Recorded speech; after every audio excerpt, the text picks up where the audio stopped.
Revue un peu particulière aujourd'hui, donc c'est un slideshow.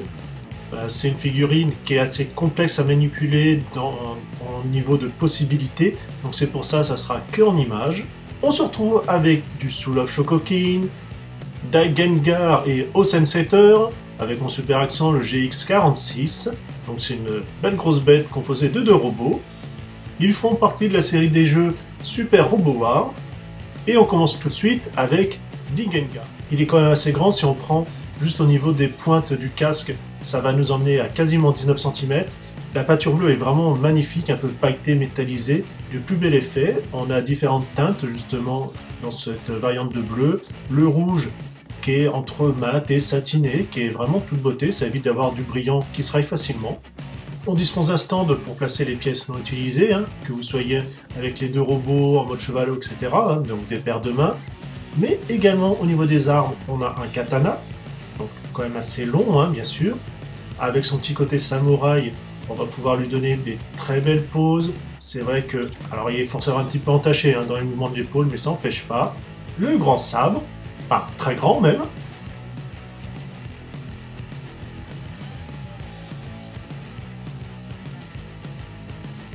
Une 3e épée, donc un peu plus tordue dans son aspect.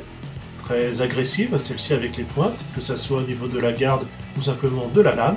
Avec les bras également au-dessus de la tête, ça pose pas trop de problème. Tenir une épée à 2 mains, ça passe également. Visage supplémentaire, donc c'est plus, on va dire, un masque, c'est juste la face qu'on va pouvoir enlever. Et là, les détails que vous pouvez voir au dos en termes de réacteur.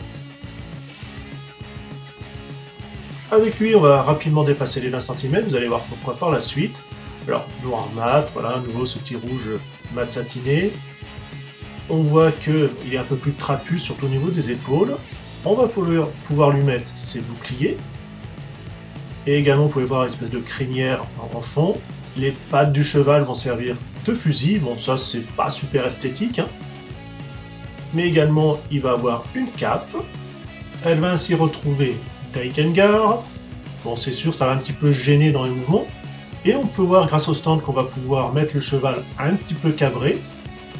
Et c'est là que vous comprenez que c'est quand même une figurine assez massive, ce qui nous donne au final ou plutôt un combo de belles figurines, surtout par sa petite possibilité de transformation. Autant en robot, le second est assez moyen, effectivement, à moins, on va dire, de prestance. Par contre, une fois passé en cheval, il n'y a rien à redire, ce sont des très belles figurines. Je vous souhaite bonne chance si vous souhaitez l'acquérir, puisque ancienne et saucée, ça va pas être facile. En tout cas, on se dit à la prochaine. Allez, salut à tous.